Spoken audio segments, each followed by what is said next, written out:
Bayangkan kamu tiba-tiba ditugasin ngambil alih kemudi sebuah kapal pesiar raksasa di tengah badai samudra. Coba bayangin. Wow, oke. Itu tuh udah pasti menegangkan banget sih. Iya kan? Tapi masalah utamanya gini, kamu tuh belum tidur selama 3 hari. Terus bahan bakar kapal juga hampir habis. Dan rasanya kamu bisa pingsan kapan aja. Aduh, itu mah mimpi buruk yang benar-benar kerasa nggak masuk akal ya. Mungkin emang kedengarannya gitu. Tapi menurut teks yang bakal kita bedah hari ini, itulah persisnya realita psikologis yang lagi terjadi. Jadi, hai Shio Kambing, eksplorasi kita hari ini, jujur aja nggak bawa kabar yang santai ya. Betul, materinya cukup berat kali ini. Banget. Teks yang kita pegang sekarang ini dibuka sama sapaan khusus buat kamu dan ada peringatan yang langsung bikin merinding. Intinya, ada sesuatu yang sangat-sangat besar yang lagi mendekat ke hidup kamu. Dan perubahan ini sama sekali nggak main-main. Kalau kita perhatikan ya, kalimat pembukanya tuh benar-benar frontal. Teks ini langsung nembak dengan pertanyaan krusial. Dia nanya, tapi pertanyaannya, kamu siap atau tidak? Kayak langsung nodong gitu ya. Nah iya, ini bukan sekedar basa-basi atau kayak ramalan cuaca mingguan gitu.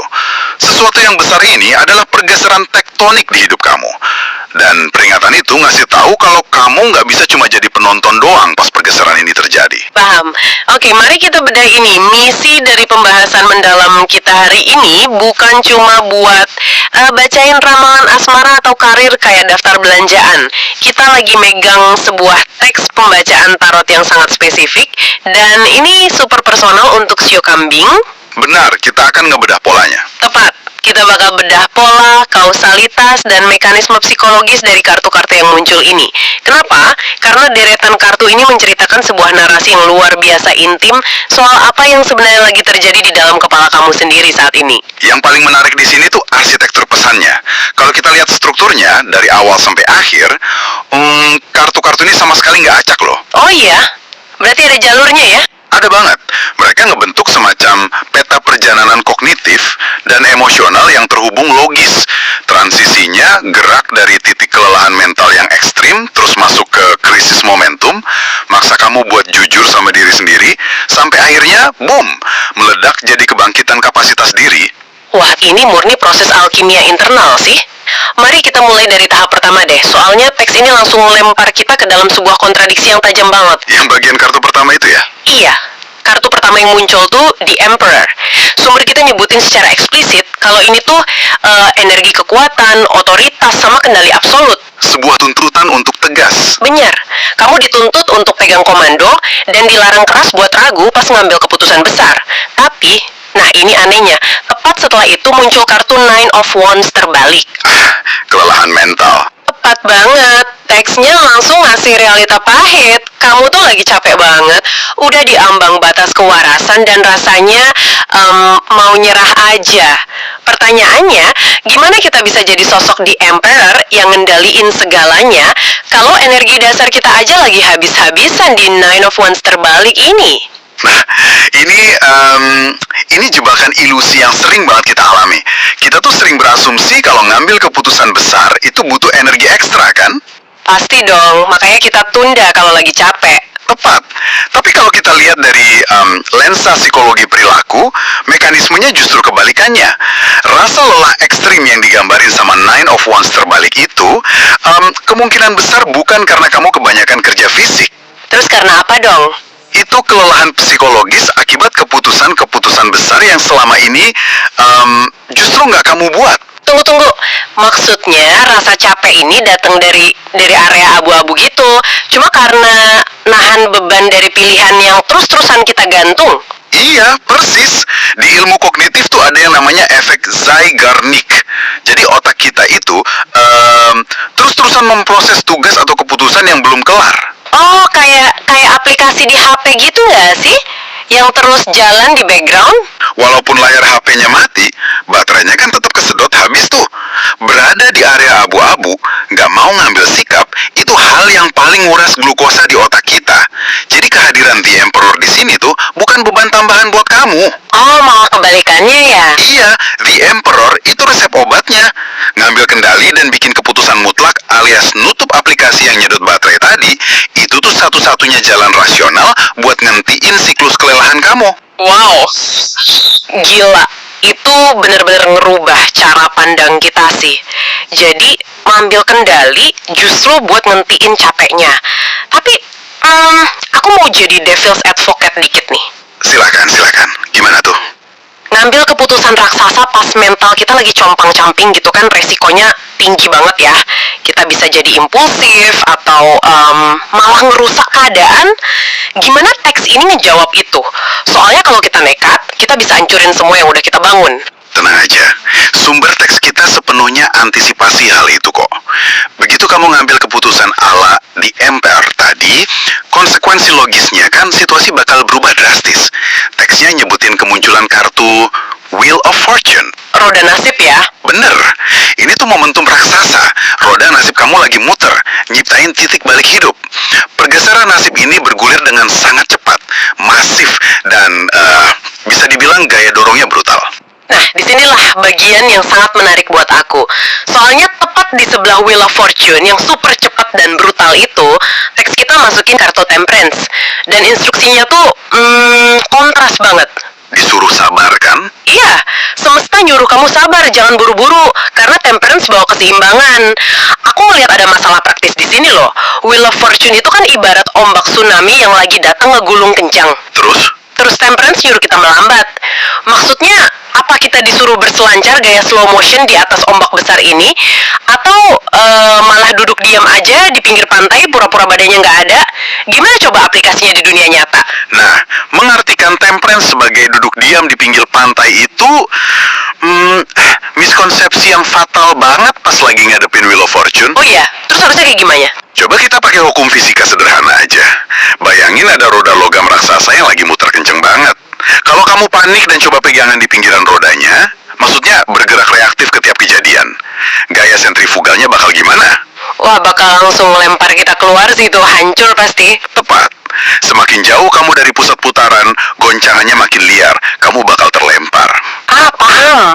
Jadi posisi kita yang nentuin tingkat kehancurannya ya. Terus posisi Temperance ini di sebelah mana dong? Di porosnya, titik paling tenang dari sebuah roda yang muter gila-gilaan, itu ya tepat di pusat atau sumbunya. Temperance nuntut kamu nemuin titik pusat keseimbangan di dalam putaran roda itu. Jadi kita nggak lari menghindar ya? Sama sekali enggak, kamu ada tepat di tengah badainya. Prakteknya sehari-hari itu, kamu nyiptain jeda antara stimulus dan respon. Pas perubahan terjadi bertubi-tubi, kamu nggak langsung bereaksi. Kamu ambil napas, evaluasi, baru bertindak dengan ritme yang terukur. Sabar di sini tuh soal navigasi yang disengaja, bukan pasif loh. Itu analogi yang brilian banget di poros roda. Jadi kita tetap ngomandoi arah hidup kita, nasib muter kencang, tapi eksekusinya dari titik nol yang tenang. Tapi pas roda nasib seseorang muter sedrastis ini, perubahan momentumnya pasti nyiptain turbulensi dong. Oh, udah pasti. Getarannya nggak akan berhenti di diri kamu sendiri. Nah, Pasti bakal nabrak orang-orang di ring satu kehidupan kita kan? Entah itu pasangan, sahabat, atau rekan kerja. Dan sumber kita bahwa kita masuk ke area gesekan sosial ini dengan sangat-sangat realistis. ya, dinamika hubungan itu emang selalu jadi korban pertama dari transformasi personal. Teks ini nyorotin hal itu dengan memunculkan kartu Two of Cups terbalik. Ada masalah komunikasi ya artinya? Bener banget. Disampaikan dengan lugas kalau ada jarak yang tercipta. Ada yang mulai nggak sejalan. Dan ada peringatan keras soal miskomunikasi dalam hubungan. Pas vibrasi atau kecepatan pertumbuhanmu berubah, nggak semua orang di sekitar mau atau bisa nyesuaiin ritme itu. Dan itu realita pertumbuhan yang jujur aja jarang diomongin orang. Rasanya sakit banget pas nyadar kita mulai nggak sejalan sama orang yang penting buat kita. Sangat menyakitkan. Dan respons default manusia pas ada miskomunikasi kan nyari kambing hitam ya. Kita cenderung nyalain keadaan atau nge-labelin orang lain. Ah, kamu mah nggak pengertian. Tapi kartu yang disandingin sama konflik hubungan ini bikin aku mikir panjang banget. Kamu ngomongin justice terbalik ya? Iya. Sumber kita masakin justice terbalik di area ini dengan peringatan spesifik. Jangan ambil keputusan yang salah, jujurlah terutama pada diri sendiri. Nah, kita mulai masuk ke pembedahan psikologis yang dalam banget di sini. Justice terbalik tuh umumnya bicara soal ketidakadilan, tapi di konteks personal ini, dia nyorotin ketidakseimbangan fakta yang terjadi di dalam pikiran kamu sendiri. Bias kognitif gitu maksudnya? Betul. Ketika kartu ini berdampingan sama konflik eksternal di Two of Cups terbalik, dia membunyiin alarm soal bias dan ilusi ego. Tunggu. Jadi, apa sebenarnya makna dari semua ini? Kalau kita tarik benang merah antara konflik hubungan dan peringatan buat jujur pada diri sendiri, jangan-jangan kekacauan komunikasi sama orang lain di Two of Cups terbalik itu sebenarnya cuma layar tancap doang. Maksudnya layar tancap gimana tuh? Ya, itu cuma cerminan dari penyangkalan di dalam diri kita sendiri aja. Apa kita secara nggak sadar lagi nyabotase hubungan atau nyalain orang terdekat karena kita tuh, ya maaf, pengecut.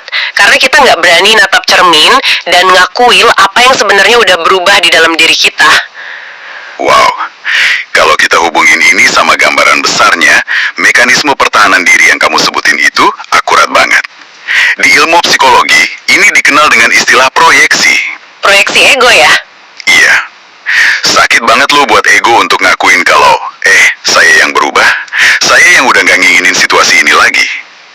Jauh lebih mudah dan aman buat ego untuk memproyeksikan konflik internal itu ke dunia luar. Biar kita kelihatan bener. Tepat. Kita nyiptain jarak yang disengaja, micu argumen kecil, atau memperbesar miskomunikasi biar kita bisa bilang, tuh kan, kita emang udah gak sejalan, bukan salahku loh. Ya ampun, jadi kita secara aktif ngerakit sebuah alasan eksternal buat nutupin kebenaran internal ya? 100%. Dan disinilah teks tersebut ngasih peringatan keras. Jujurlah, terutama pada diri sendiri. Tanpa kejujuran internal yang brutal ini, seluruh proses yang kita bahas dari awal tadi bakal runtuh total. Karena keputusan tegas ala The Emperor tadi bakal jadi salah kaprah ya? Benar, kamu bakal ngebangun keputusan di atas fondasi fiksi. Kamu ambil kendali kuat, tapi menuju arah yang sepenuhnya salah.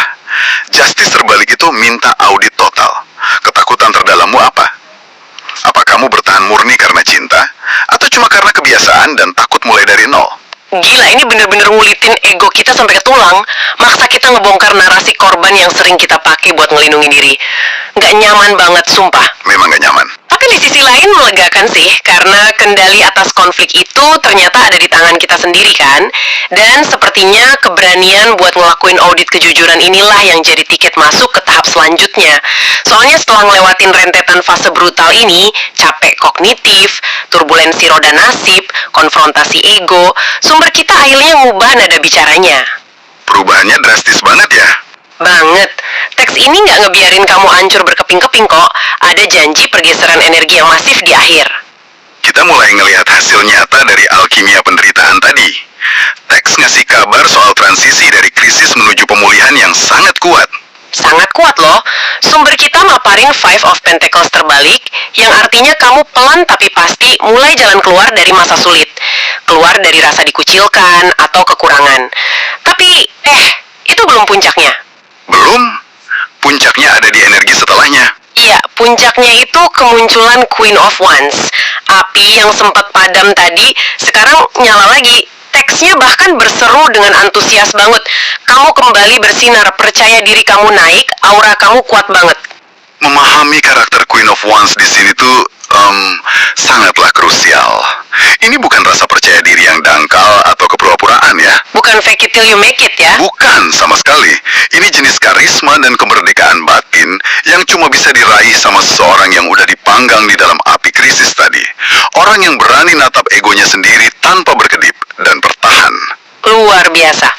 Queen of Wands gak takut sama konflik, karena dia tahu persis siapa dirinya. Munculnya energi ini setelah fase Nine of Wands terbalik yang rasa mau nyerah di awal tadi, itu bukti kalau proses transformasinya berhasil paripurna.